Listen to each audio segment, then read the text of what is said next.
Solana almost 170 180 के around था। उस वक्त मैंने इसका डीसीए किया था, मतलब बोट के थ्रू बाइनेंस में। मैंने आपको बताया वैसे भी आप कर सकते हो। तो मेरी जो एवरेज प्राइस बनी ना बाय करने की, अभी रिसेंट जो 2 महीने या 1.5 महीने की सारी गेम है, पुराना वाला सीन तो अलग है, उसमें तो मुझे $20 का जो है ना सोलाना पड़ रहा था।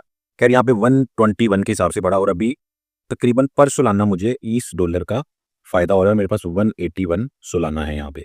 तो इसको अगर मैं कैलकुलेट करूँ तो तकरीबन $5000 से ऊपर का ही बन रहा है। ठीक है, अब यहाँ पे ऑफ कोर्स सोलाना जो है ऊपर से नीचे आया हुआ है।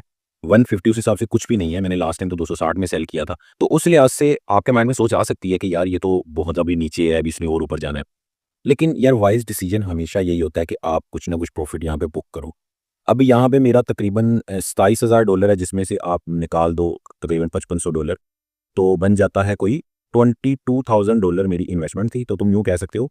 अच्छा, वो इन्वेस्टमेंट भी कैसी थी तुम्हें पता है? पार्ट्स में, यानी कि नीचे जाने के ऊपर जो बाय होता है, ये उस तरह करके थी। ठीक है, अगर इसको डायरेक्टली मैं इन्वेस्ट करता, अगर मैं इसको सीधा इन्वेस्ट करता तो 170 से अबव मैंने स्टार्ट किया था, तो मेरी तो बाइंग 170 के आसपास होती, 120 के आसपास तो ना होती। तो मुझे तो भी लॉस होना था, अभी मुझे मजीद वेट करना पड़ना था। तो मेरे ख्याल से काफ़ी बेहतर और सेफ स्ट्रेटजी है ये, जिसमें मतलब फिर वही बोलूँगा कि यार बोर होती है, थोड़ा वेट करना पड़ता है, टाइम लगता है थोड़ा, बट एट द एंड आपको एक अच्छा प्रॉफिट हो जाता है सब्र से।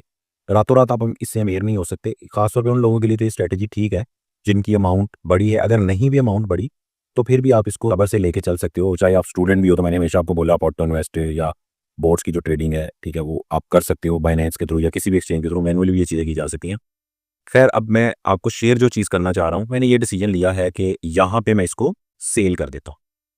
फिर वही बात कि जब मैं इसको सेल कर दूंगा, तो उसके बाद अगर सोलाना 160 170 पे जाएगा, तो मुझे रिग्रेट फील होगा कि यार काश मैं सेल ना करता। से बुरा वो रिग्रेट है अगर ये दोबारा 130 पे चला गया या 140 पे चला गया। वो जो मुझे लॉस होगा ना, उससे तो कम ही बुरा होगा फिर मिस करने का रिग्रेट। ठीक है, अब दूसरी बात कि यार अगर मैं इसको यहाँ पे सेल कर देता हूँ, तो फिर एक टेंशन हो जाएगी। यार ये मान लो कि 160 पे चला गया, मैं वेट ही करता रहूंगा यार ये कब एक दोबारा वापस 150 पे आएगा, यार क्यों मैंने सेल कर दिया, पछताऊंगा मैं। 165 170 200 क्रॉस कर गया, उसके बाद मैं सोचूंगा यार अब तो इतना ऊपर चला गया, क्या ही करूँ। और जल्दी में अगर मैं बाय करूंगा तो फिर वो नीचे आने का भी खतरा होगा। वो इस तरह करते करते पता चले ये तो जी 300 पे चला गया, मैंने तो मिस आउट ही कर दिया, मैं तो बहुत ज्यादा रिग्रेट में चला जाऊंगा। इस सोच की वजह से तुम लोग रह जाते हो, जो स्ट्रेटेजी बनाई होती है उस पर स्टिक नहीं रह पाते। इसका सोल्यूशन क्या है? इसका सोल्यूशन ये है कि अभी जब मैं ये अपने $27000 यहाँ से निकालूंगा, उसमें तकरीबन $5500 मेरा प्रॉफिट है, तो मैं यहाँ पे क्या करूंगा, इसमें फौरन एक बाइंग बनाऊंगा। ये तो बॉट है, इसीलिए मुझे ये निकाल के ही बनाना पड़ेगा। अदरवाइज मान लो कि $27000 आपका होता, तो आप यूं कर सकते थे कि $20000 इसमें से निकाल लेते, 7 को लगा रहने देते।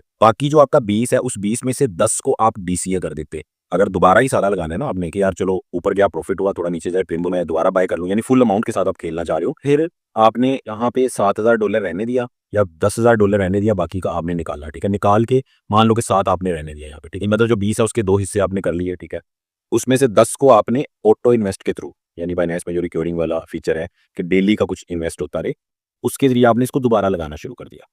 और 10 को आपने ये कह के छोड़ दिया कि नीचे जाए तो बाय हो, यानी 45 पे जाए बाय हो, 40 पे जाए बाय हो, 35 30, यानी अगर नीचे जाए तो बाय हो, वरना ये जो 10 है आपका ये पड़ा रहेगा बैकअप के तौर पे।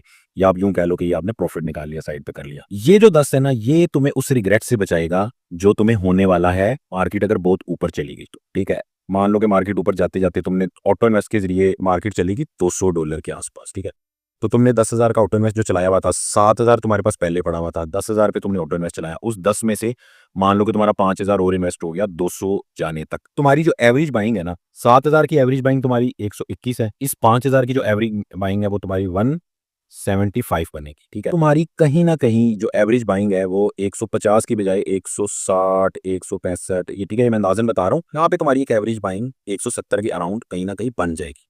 ठीक है, तो क्या होगा जब ये 200 पे जाएगा, तो तुम्हारी जो एवरेज बाइंग वो तकरीबन 170 से लेके 180 के दरमियान कहीं ना कहीं तुम्हारी बन रही होगी। उसको तुमने मिस नहीं किया, जो है उससे नीचे तुमने कहीं ना कहीं इसकी बाइंग की हुई है।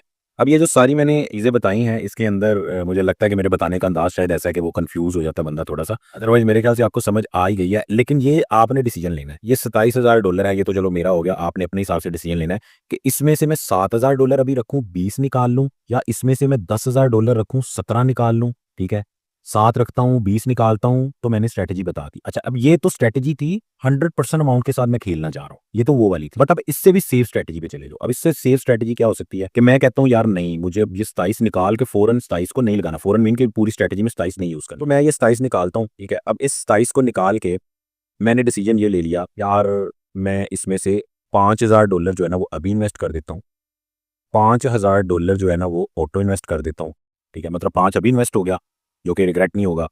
5000 जो है ना वो ऊपर नीचे जाता है, ये तो डेली के हिसाब से इन्वेस्ट होता रहेगा, 1 या 2 महीने के अंदर, ये भी डिसाइड तुमने करना है। बाकी जो $5000 है वो मैं रख लेता हूँ नीचे जाने पे ओनली इन्वेस्ट हो। तो टोटल मेरी इन्वेस्टमेंट बन गई $10,000, ठीक है। और ये वाला तो नीचे जाने पे इन्वेस्ट होगा $15,000, ठीक है। तो तकरीबन यहाँ पे $12,000 मैंने साइड पे कर लिया, क्योंकि मैं सेफ रहना चाह रहा था ना, मैंने टोटली साइड पे कर लिया। मतलब यहाँ पे तुमने खुद डिसीजन लेना है।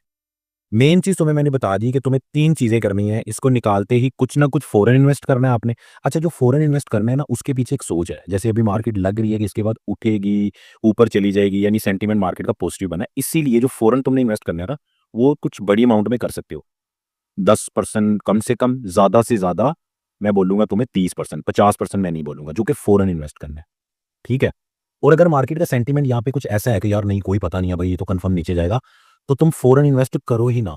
तुम ऑटो इन्वेस्ट चला दो और डीसीए वाली अमाउंट रखें। यानी ये सारे सिनेरियो बन रहे हैं, ठीक है? अब हमारे पास तकरीबन 3 सिनेरियो बन गए। एक सिनेरियो ये बन गया कि यार इसको निकालूँ, मार्केट का सेंटीमेंट है कि ऊपर जाएगी, तो कुछ अमाउंट यानी 7,000 या 5,000 या 10,000 फ़ौरन रखा दो अपनी कैलकुलेशन के हिसाब से। कुछ को डीसीए कर दूँ, कुछ को ऑटो इन्वेस्ट कर दूँ। यानी कुछ नीचे जाने पे इन्वेस्ट हो, कुछ डेली इन्वेस्ट होता रहे, भले ऊपर नीचे जो भी है। एक सिनेरियो ये बन गया। सेकंड सिनेरियो है ना वो ये बना कि आप अमाउंट को कम कर लो, आधी अमाउंट को निकाल ही लो बीच में से, बाकी के साथ खेल लो। वो तो आपकी सेफ्टी के ऊपर डिपेंड करता है। अच्छा, उसके बाद एक सिनेरियो ये बना कि यार भाई मार्केट इसके बाद तुम्हें लगता है ऊपर जाने के ज़्यादा चांस नहीं है, नीचे जाने के चांस है।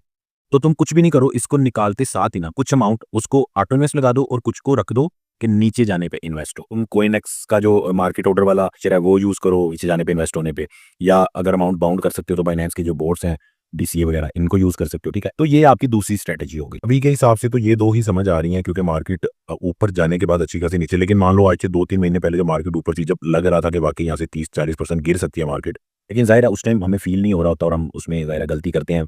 हम लालच करते हैं कि नहीं यार थोड़ी और ऊपर चली जाए। मान लो कि यहाँ से बिटकॉइन दोबारा 1,10,15,000 पे चला जाता है, 20,000 पे चला जाता है और मार्केट जो है ना वो फुल बूम पे चल जाती है, पुरानी सारी ऑल टाइम हाई को निकाल के चली जाती है। उस टाइम जब तुम क्लोज करोगे ना, फिर तुम फॉरेन इन्वेस्ट मत करना। ऑटो इन्वेस्ट भी बहुत छोटी सी अमाउंट के साथ करना। जैसे मान लो मैं $27,000 निकालूं, मैक्सिमम $5,000 से ऑटो इन्वेस्ट करूं, क्योंकि उसके बाद वो लंबे टाइम के लिए मार्केट 2, 4, 6 महीने, साल के लिए मार्केट नीचे गिर सकती है, ठीक है। और जो डीसीए है ना उसको मैं करूं, लेकिन उसको भी मैं ऐसा करूं कि मार्केट नीचे जाए तो कुछ इन्वेस्ट हो, और नीचे जाए थोड़ा ज्यादा हो, और नीचे जाए तो थोड़ा ज्यादा हो, यानी मार्टिंगेल वाली स्ट्रेटेजी वहां पे मैं लगाऊं। वो कैसे? जैसे मान लो कि 1,20,000 से बिटकॉइन गिर रहा है, तो 1,19,000 पे मान लो कि मैं कहूँ $10 लगा दो, 1,18 के ऊपर मैं बोलूँ यार $11 लगा दो। इस तरह नीचे आते आते आते आते मान लो कि $88,000 पे बिटकॉइन आ गए, तो मैं $10 से शुरू हुआ, तो यहाँ पे मेरा $100 इन्वेस्ट हो रहा है, बढ़ता गया, उसको बढ़ाते रहो। ये वाला सारा सिनेरियो बनेगा तुम्हारा जब मार्केट लॉस में नहीं होगी। इस टाइम मार्केट लॉस में है, भले प्रॉफिट हो गया हमें पिछले 2 महीने में, 1 महीने में जो नीचे गई थी,